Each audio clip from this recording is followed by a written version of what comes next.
Hello everybody, Pascal here from Neutrality Studies and we need to talk Olá a todos, aqui é o Pascal do Neutrality Studies e precisamos falar sobre o desespero e, honestamente, a falta de noção dos europeus quando se trata da guerra na Ucrânia e das atividades políticas e diplomáticas em andamento.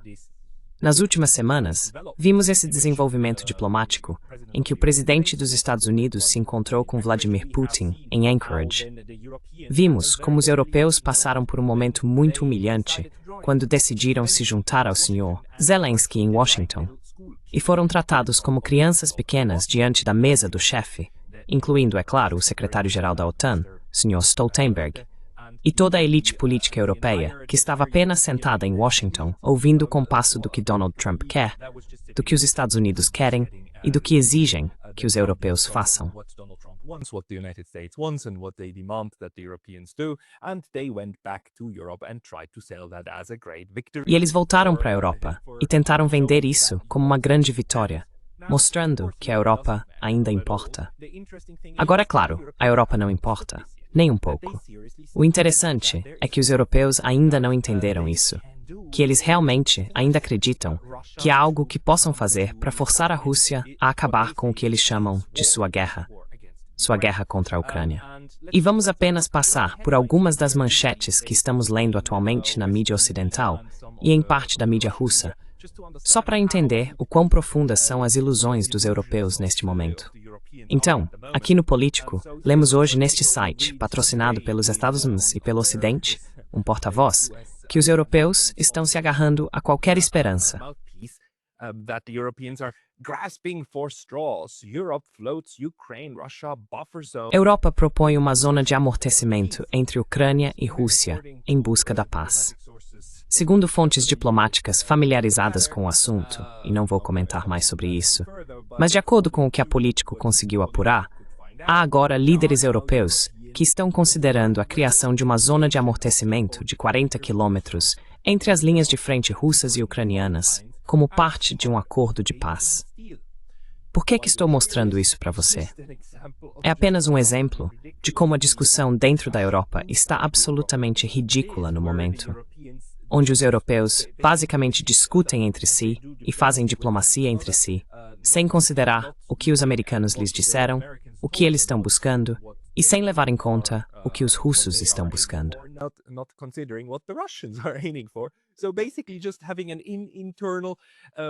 Basicamente, eles estão apenas fazendo uma sessão interna de brainstorming sobre políticas, discutindo como gostariam que a guerra terminasse.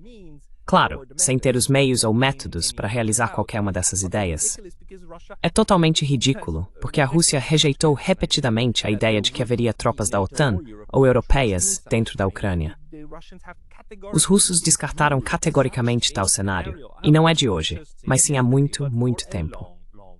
O único tipo de tropa de manutenção da paz que poderia hipoteticamente ser apresentada aos russos, sem ser motivo de chacota, seria algum tipo de terceira parte neutra, digamos, forças de paz vindas da Índia ou da China, o que obviamente é algo que os europeus jamais cogitariam.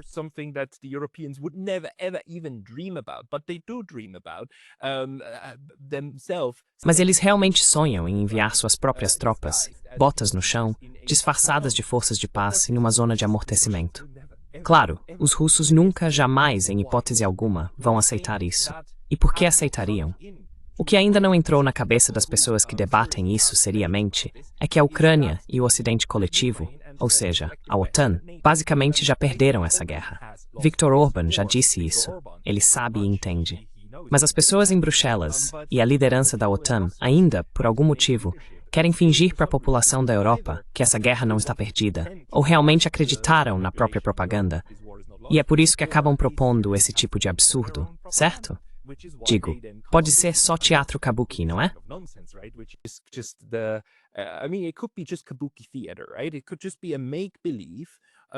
Pode ser apenas faz de conta, os europeus tentando constantemente passar a mensagem para suas próprias populações de que estão trabalhando nisso e que estão levando a sério. Mas então, claro, são os russos que bloqueiam todas e quaisquer propostas, mesmo que você apresente propostas que os russos já rejeitaram desde o início. Então, por que você começaria com isso? É apenas uma repetição de uma narrativa de protagonismo europeu, talvez possamos colocar dessa forma, em um conflito no qual eles realmente são, na pior das hipóteses, marionetes, e na melhor das hipóteses, meros espectadores, certo?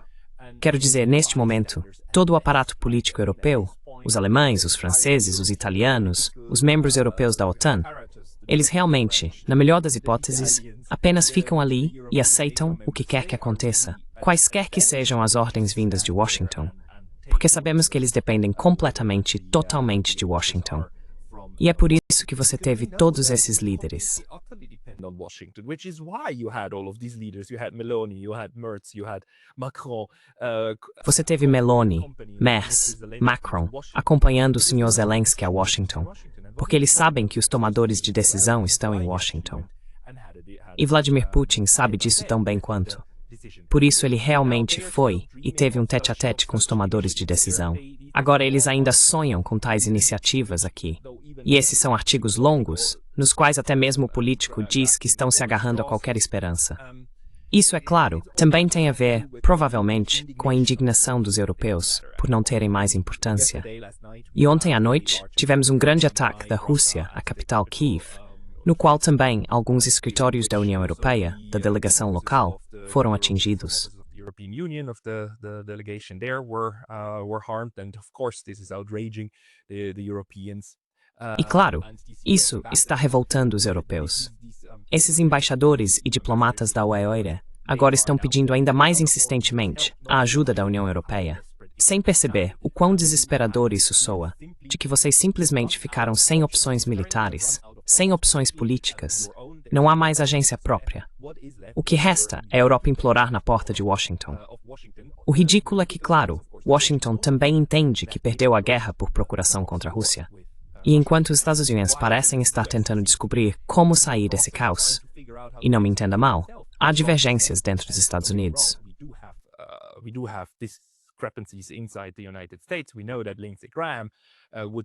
Sabemos que Lindsey Graham ainda gostaria de insistir na questão das sanções e gostaria de punir fortemente terceiros países, enquanto Donald Trump é um pouco mais cauteloso nesse aspecto, embora não o suficiente. E temos discrepâncias sobre o que o processo político de Washington diz que deve acontecer a seguir. Mas os europeus, neste momento, eles agora estão implorando nas portas dos Estados Unidos e entendem que são mendigos, certo?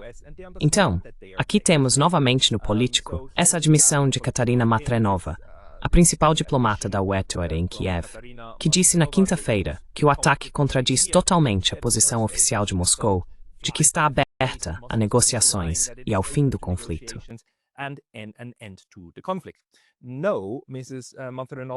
Não, Sra. Matrenova. O que isso significa é apenas que você nunca ouviu os russos, o que eles estão dizendo. Eles disseram que estão dispostos a continuar as negociações com a Ucrânia, o que, aliás, estão fazendo sob o formato de Istambul, mas que não vão parar a operação militar especial, porque já disseram várias vezes que seria apenas uma armadilha para eles pararem de avançar militarmente, e eles estão vencendo a guerra. Neste momento, eles estão vencendo a guerra. Eles conseguem afirmar e conquistar o que querem no campo de batalha. Então a questão para os russos não é como conseguir a paz a qualquer preço. A questão é como conseguir a paz que eles querem e por qual método.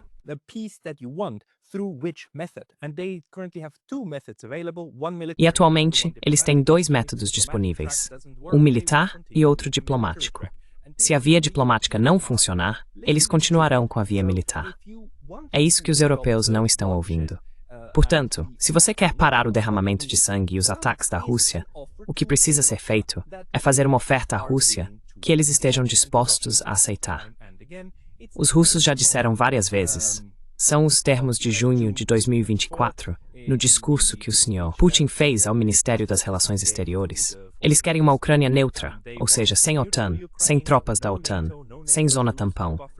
Eles querem uma Ucrânia desmilitarizada a um ponto em que não haja mais ameaça vinda dali.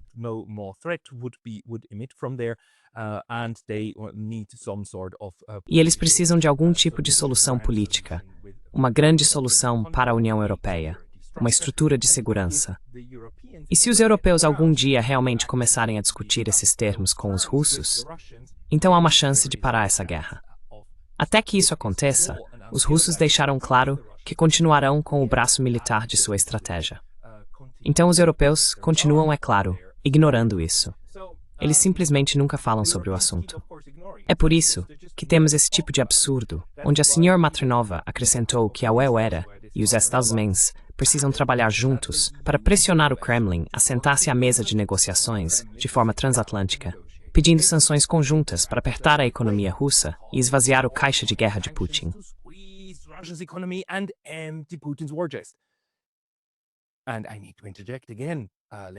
E preciso intervir novamente, senhoras e senhores. Já se passaram 3 anos e meio desde o início desta operação militar especial.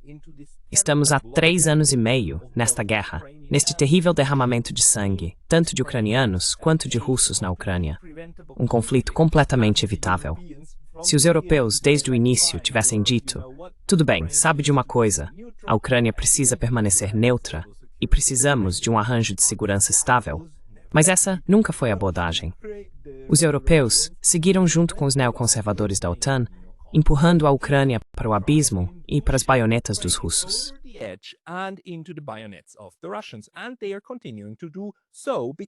E eles continuam fazendo isso porque nunca estão dispostos a realmente ouvir o que os russos estão dizendo a eles. Mas neste ponto, fica ainda mais ridículo depois de 3 anos e meio, porque agora, no começo, os europeus pelo menos tinham a esperança e a expectativa justificada de que suas sanções poderiam funcionar, certo? E eles tinham ferramentas, estratégias, certo? E tinham ideias diferentes sobre o que implementar. E no início, pelo menos, a expectativa de que algumas dessas abordagens funcionariam não era injustificada. Vamos colocar dessa forma, especialmente para quem via a Rússia como um posto de gasolina disfarçado de país.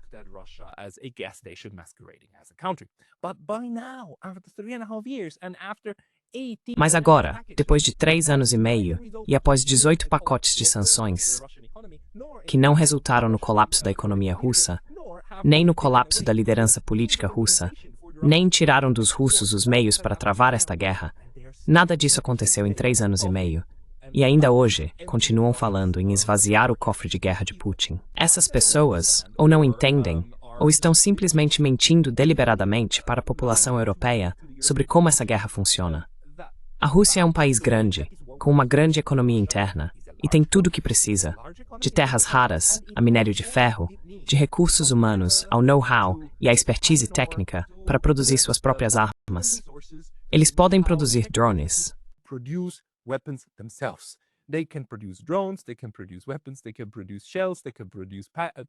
Eles podem produzir armas, eles podem produzir projéteis, eles podem produzir tanques, eles podem produzir mísseis, eles podem produzir aviões. Eles fazem isso com o que tem dentro do seu vasto território. Não é uma questão de caixa de guerra. Caixa de guerra é um conceito tão bobo e estúpido. Não se trata de dinheiro, seus tecnocratas relutantes ou incapazes em Bruxelas. Desculpe, estou ficando um pouco exaltado. É que, depois de 3 anos e meio, ouvindo o mesmo absurdo continuamente, sem qualquer acréscimo ao que já nos foi dito, fica realmente difícil não perder a paciência. Europa, não se trata da caixa de guerra. Trata-se da economia real russa. As possibilidades que os russos têm dentro do seu país para produzir materiais de guerra não são ilimitadas, mas são vastas.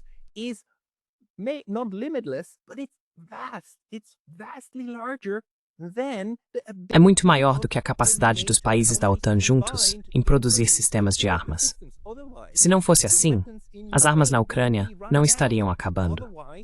Caso contrário, haveria opções para fornecer à Ucrânia equipamentos e material militar para vencer os russos. Esse era o objetivo. Essa era a ideia desde o início da guerra por procuração. Vamos para o grande confronto, certo? Em vez de um fim negociado lá em março e abril de 2022 e de um acordo de neutralidade como foi elaborado em Istambul, em vez disso, vamos para o confronto e mostrar a Vladimir Putin quem tem mais poderio militar. E isso não funcionou. Os russos superaram os europeus na produção e eles ainda não perceberam isso. noticed it. It's absolutely fantastic that Exatamente. É absolutamente fantástico que comentaristas de fora como eu, que não estão nem perto de nenhum desses campos de batalha, que não chegam nem perto de serem especialistas militares, consigam entender mais sobre como todo esse grande esquema da guerra está funcionando do que as pessoas que fazem isso profissionalmente. Pelo menos em seus discursos. Novamente, sempre existe a possibilidade de que essa senhora Maturinova realmente entenda perfeitamente o que está acontecendo, mas que ela simplesmente esteja mentindo, que ela apenas minta para as pessoas. Ela também diz: acho que qualquer sanção funciona melhor se vier de diferentes partes do mundo democrático. A iniciativa da UOR de incluir a frota fantasma, expandir as listas, etc., acho que realmente está surtindo efeito. Mas precisamos continuar insistindo nisso.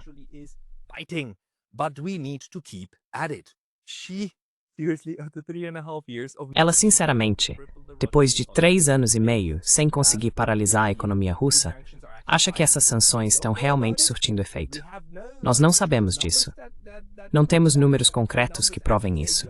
Na verdade, os números dizem o contrário. Os números mostram que a economia russa está crescendo. Mas, se acreditarmos o suficiente, se dissermos a nós mesmos com convicção que está funcionando, então está funcionando. Porque a realidade depende do que nós, europeus, desejamos que ela seja. É basicamente um final muito triste. Muito triste para um continente que já foi capaz de fazer geopolítica e realismo, o continente, você sabe, de Maquiavel e outros. E não que eu me orgulhe do que eles fizeram. É só que havia mais realismo, havia mais compreensão de como o mundo funcionava do que o que estamos vendo agora.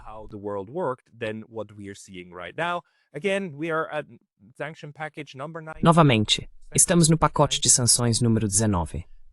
Pacote de sanções 19.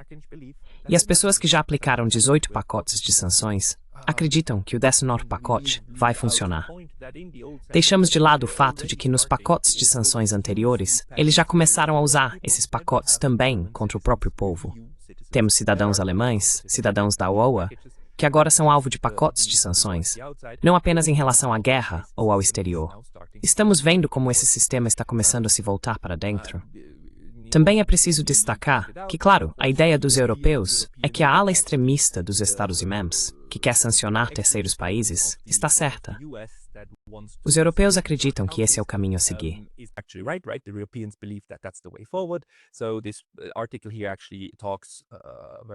Este artigo aqui, na verdade, fala de forma bastante positiva sobre o fato de que agora a Índia foi atingida com tarifas de 50% como punição por comprar petróleo russo e que há outras pessoas como Lindsey Graham que gostariam de aumentar essas sanções para 500%. Ou seja, basicamente ameaçar a Índia de ser cortada completamente do mercado dos Estados Unidos, se não seguir as ideias dos neoconservadores, que é interromper totalmente todo o comércio com os russos. Os europeus provavelmente acolheriam tal abordagem, e agora eles próprios estão pensando em sanções contra terceiros países. E isso é, na minha visão, por um lado, algo muito natural de acontecer durante conflitos. Você começa a pressionar os neutros. Os neutros sempre acabam sendo pressionados porque são sempre acusados de não apoiar o suficiente o esforço de guerra das partes envolvidas. Portanto, acabam contribuindo para o mal.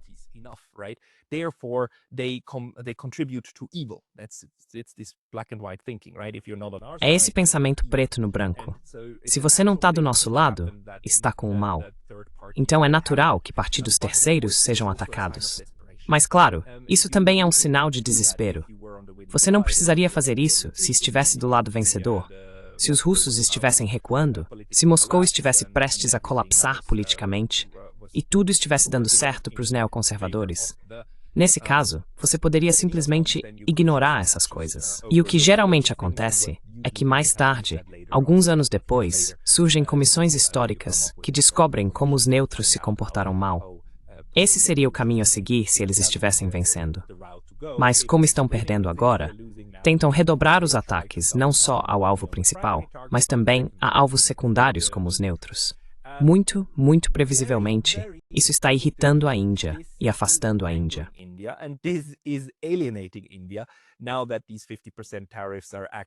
Agora que essas tarifas de 50% estão realmente entrando em vigor, a economia indiana, vai sofrer com isso.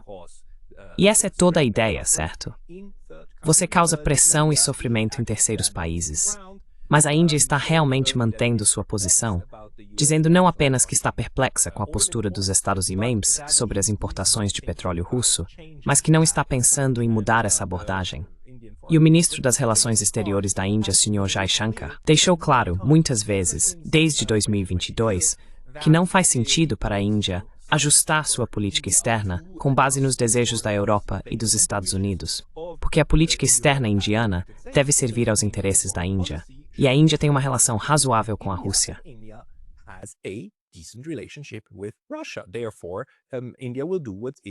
Portanto, a Índia fará o que for do seu próprio interesse.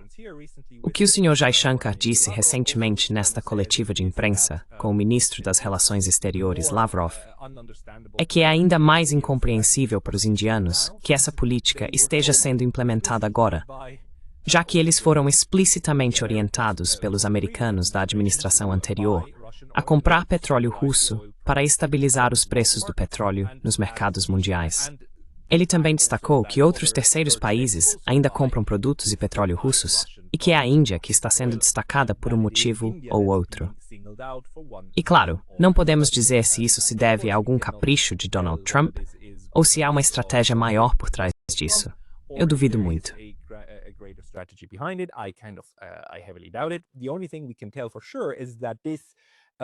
A única coisa que podemos afirmar com certeza é que isso só piora ainda mais a situação, causada pelas tarifas que Donald Trump acabou de impor a praticamente todo mundo. Agora, a Índia está sendo alvo de ainda mais tarifas por causa de uma política externa muito específica que adota. Assim, tarifas e sanções são basicamente duas versões da mesma arma de política externa que os Estados e a União Europeia estão usando. Não apenas contra estados-alvo ou estados-inimigos, mas também contra terceiros países. Isso representa uma escalada para os Estados-MEMS, mas é especialmente uma escalada para a União Europeia, que antes não impunha sanções secundárias. Mas agora eles começaram, e em seu desespero, estão tentando aumentar ainda mais a pressão para implementar sanções secundárias.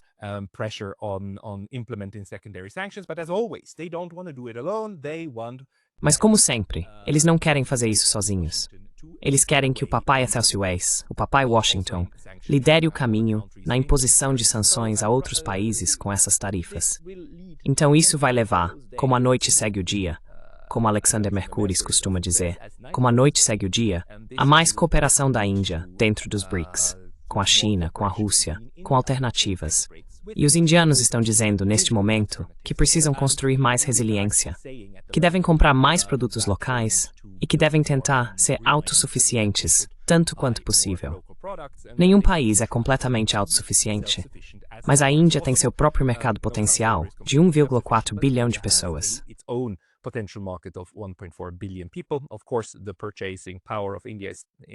Claro, o poder de compra da Índia é incomparavelmente menor do que o poder de compra dos Estados Unidos ou de seus consumidores.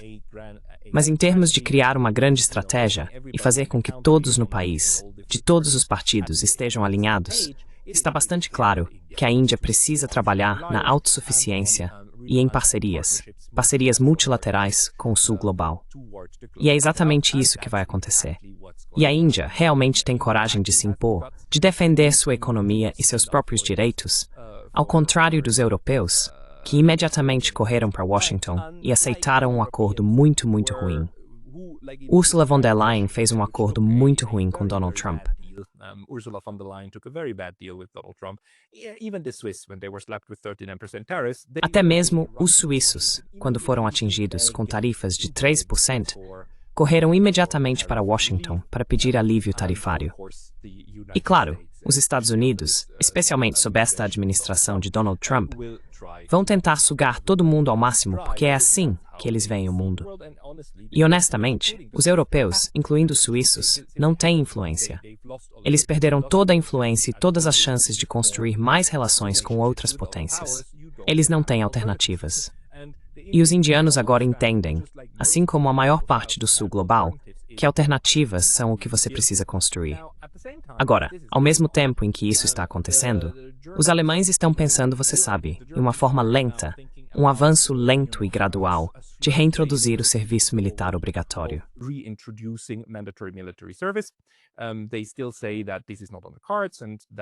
Eles ainda dizem que isso não está nos planos e que não iriam tão longe.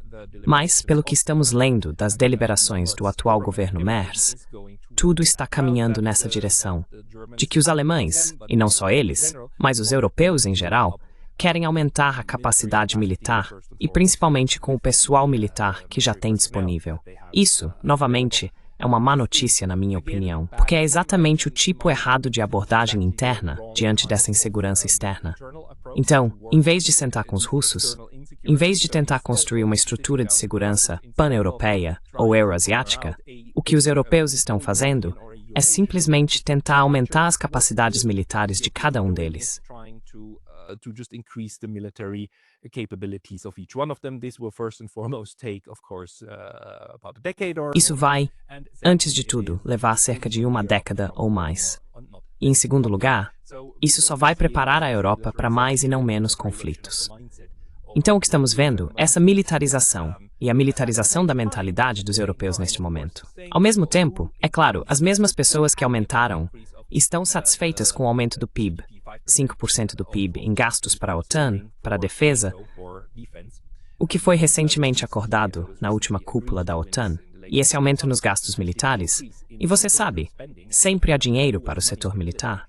Ao mesmo tempo, as mesmas pessoas que vão te dizer que investirão o que for preciso em suas forças armadas, também vão te dizer que não tem dinheiro para o bem-estar da população.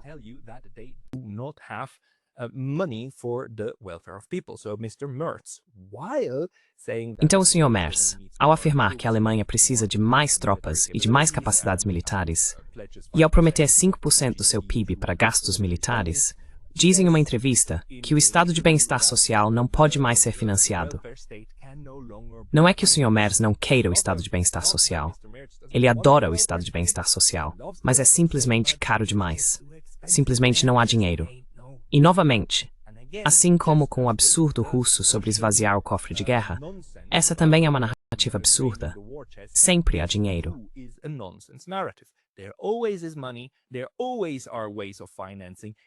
Sempre existem formas de financiamento. É uma questão de vontade política. Se você quer apoiar os mais frágeis da sua sociedade, ou se tem interesse estratégico em deixar certas partes da população serem descartadas. Porque, se você faz isso, se você retira dinheiro de um setor da economia, garante que as pessoas não tenham mais recursos e injeta dinheiro em outro setor, o setor militar, bem, para onde essas pessoas vão? Elas vão para onde está o dinheiro. E é assim que você direciona pessoas para o complexo militar industrial. É assim que você cria a carne de canhão do amanhã. Então, os alemães agora estão ativamente trabalhando na produção de carne de canhão, porque é preciso empobrecer uma parte da população para depois enviá-la às trincheiras.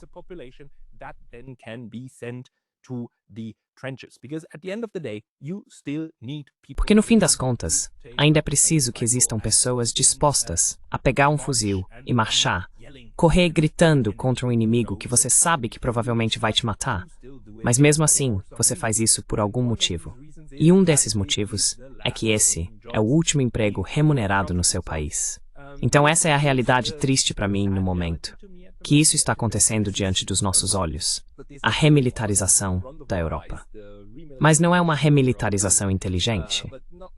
Não é do tipo em que construímos nossa infraestrutura estratégica, não é do tipo em que pensamos em como criar segurança no continente, mas apenas em como conseguir pessoas para lutar nas guerras que surgirem.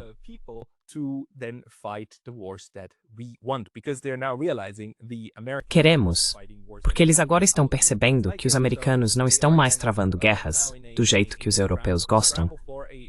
Então eles estão meio que correndo atrás, buscando uma abordagem.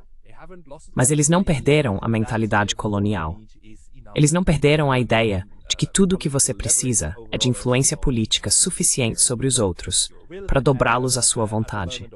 No momento, é claro, isso está sendo direcionado para dentro. Está sendo direcionado para dentro da União Europeia. E você pune a dissidência, pune as pessoas na base da pirâmide econômica, garantindo assim futuros bodes expiatórios. maybe the last slide I have. Talvez o último slide que eu tenha seja este artigo do Político, que diz que líderes da UET abriram os braços para a Moldávia, denunciando as mentiras de Putin. Achei isso bastante interessante. Vamos encerrar com este. Claro, a UET, enquanto condena a interferência russa em assuntos estrangeiros, não tem vergonha, nenhuma vergonha mesmo, de interferir ela própria nos assuntos de terceiros países. A Moldávia está sob ataque. Vimos como os georgianos, como a Geórgia esteve sob ataque, e como a UE tentou intervir de forma muito intensa no processo político por volta de dezembro do ano passado. Na Geórgia não tiveram sucesso, mas ainda mantém os olhos, o foco, em outros.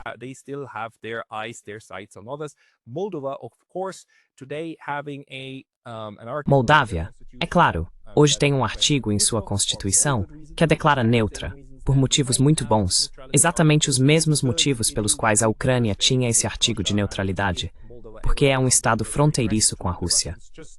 E se a Moldávia algum dia se tornar uma ameaça militar para os russos, assim como aconteceu com a Ucrânia e com a Geórgia, os russos vão intervir. Eles vão garantir que não sejam ameaçados em sua vizinhança próxima. Mas, naturalmente, os europeus não aprenderam nada. Ou, novamente, querem insistir em políticas que já fracassaram. Então, o Sr. Mez, junto com o Sr. Macron da França e o líder da Polônia, Sr. Tusk, foram à Moldávia e fizeram uma demonstração de força lá. Moldova and had a show of force here. I'll show you the picture. The von der Leyen. Vou te mostrar a foto. Von der Leyen também, aliás, ela também foi à Moldávia. Você deve saber, a Moldávia, claro, não é um Estado-membro da UE, mas a perspectiva de adesão à UE está sendo oferecida aos moldavos como uma espécie de cenoura, para dizer, olha, vocês só precisam seguir as políticas certas, que são políticas anti-Rússia, segundo eles. Então, de forma direta é como, vocês devem seguir nossas políticas pró-europeias. Eles chamam isso, claro, de políticas democráticas. Não importa o que aconteceu recentemente nas eleições romenas. Não importa que dentro dos Estados europeus estamos discutindo proibir partidos, que o maior partido de oposição na Alemanha agora está sendo vigiado pelas agências de inteligência alemãs. Germany's intelligence agencies. Never mind that there are all of these cases also. Não importa que também existam todos esses casos na França contra a Frente Nacional e que temos um retrocesso democrático muito claro dentro da própria UAPUEP, que também temos a Comissão Europeia sancionando cidadãos da UAPUE com consequências draconianas para esses cidadãos. Não importa nada disso. Contanto que você, como um terceiro Estado, siga as instruções dessa liderança tecnocrática da UE, desses diferentes chamados líderes, então você receberá uma pequena recompensa, certo? E para a Moldávia, essa pequena recompensa é a futura adesão à UE. E eles dizem abertamente, sabe, eu destaquei apenas alguns trechos do que Friedrich Merz disse, a porta para a União Europeia está aberta, e vocês são calorosamente bem-vindos à União Europeia. And you're wholeheartedly welcome in the European Union. And Macron and Tusk, they doubled down saying that both. E Macron e Tusk, eles reforçaram a posição, dizendo que o futuro da Moldávia está dentro do bloco de 27 nações e não na esfera de influência de Moscou. Implicitamente, é claro, sugerindo que a UOA é a esfera de influência dos europeus centrais, certo?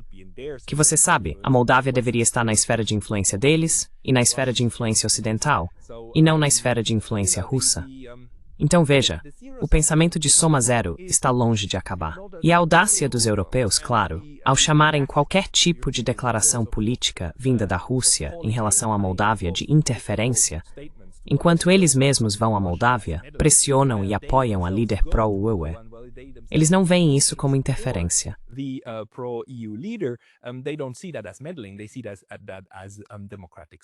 Eles veem isso como apoio democrático. O Sr. Macron também disse que, ao contrário da Rússia, a União Europeia não ameaça ninguém e respeita a soberania de todos. A União Europeia não é, de forma alguma, a União Soviética. E, novamente, se eles dizem isso, se fazem essa declaração, o que significa é que em suas mentes, eles já entendem que é esse o caminho que estão seguindo. Eles já entendem que agora precisam negar o óbvio para ainda convencer algumas pessoas de que não há nada suspeito acontecendo. A UE está se tornando mais draconiana, basicamente a cada mês. sanctions that are now turned against Novamente, as sanções que agora são direcionadas contra cidadãos da UE são um exemplo disso. O fato de a mídia russa estar banida da UE faz parte disso. Esse tipo de redução e restrição da liberdade de expressão dentro da União Europeia faz parte disso. E eles também entendem isso, então negam exatamente aquilo em que estão trabalhando para ainda manter uma boa imagem diante de terceiros. Neste caso, a Moldávia. É realmente bastante surpreendente. O motivo da visita, é claro, é que a Moldávia terá eleições parlamentares em 28 de setembro, e isso supostamente serve para impulsionar a Maia Sandu. And that this is supposed to kind of boost Maia Sandu. Here she is in the middle, right, of this picture, Maia Sandu. Aqui está ela, no meio à direita desta foto, Maia Sandu, passando rapidamente, Özilov à esquerda, e o estrangeiro. Quem é o outro cara? Ah, sim, o apoiador, o número 2. Na verdade, preciso pesquisar quem ele é, desculpe. Mas ladeada pela União Europeia, que você sabe, se você se comportar, tem uma chance de entrar na UE. O engraçado é que, claro, a União Europeia vem dizendo isso há 2 anos, desde 2023, que sabe, a Moldávia pode ter status de candidata e que podemos começar as negociações. Eles não começaram as negociações há 2 anos, porque a cenoura nunca deve ser realmente dada até o final. Você precisa manter a cenoura na frente do burro para fazer o burro andar.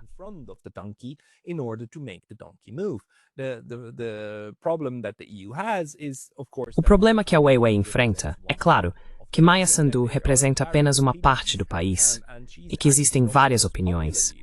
Na verdade, ela não é a líder mais popular. Isso também ignora completamente o fato de que há uma faixa inteira da Moldávia que não está sob o controle político real do governo central da Moldávia, ou seja, a Transnistria, que é uma região separatista. A Moldávia é um estado frágil nesse sentido e enfrenta problemas e conflitos internos. Claro, ter a promessa da União Europeia à frente deles, supostamente, serve para ajudar Sandu. In front of them is supposed to help Sandu, but it's also this messaging, right? That if you... Mas também é essa mensagem, certo? De que se você entrar na UE, você entra no clube das boas democracias, somente se votar corretamente. Se você ousar, Moldávia, não votar no partido de Maia Sandu, se o partido de Maia Sandu perder a maioria no parlamento, então você será punido. Então a cenoura será retirada e o porrete pode aparecer, do mesmo jeito que apareceu para os georgianos. E esse é o entendimento da UE de uma política externa de igual para igual. Isso é o melhor que eles conseguem fazer para coagir os vizinhos próximos à sua vontade. E isso, claro, não é só hipócrita, como também vai sair pela culatra. It's not only hypocritical, it's also gonna backfire. This type of behavior Esse tipo de comportamento não será bem visto por muitos moldavos. E sabemos pela última eleição que o último resultado pró-Sandu veio graças à diáspora moldava no restante da UE, enquanto a diáspora na Rússia teve dificuldades para votar. De qualquer forma, a Moldávia agora é vista pela OEE como mais um estado de disputa, em vez de ser considerada um lugar neutro, que deveria ser tratado com cuidado, como um ovo cru frágil, para não ser quebrado entre os russos e a OTAN. Mas eles fazem exatamente o oposto. Tentam quebrar mais um ovo. Não basta já terem quebrado o grande ovo da Ucrânia.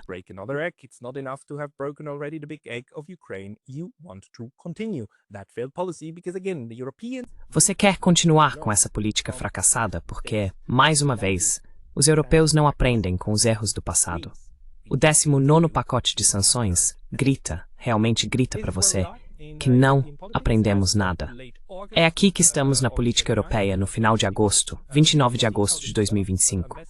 Vamos ver como isso se desenvolve, mas a menos que haja uma mudança séria na liderança da União Europeia, não devemos esperar que ocorra qualquer tipo de processo de aprendizado.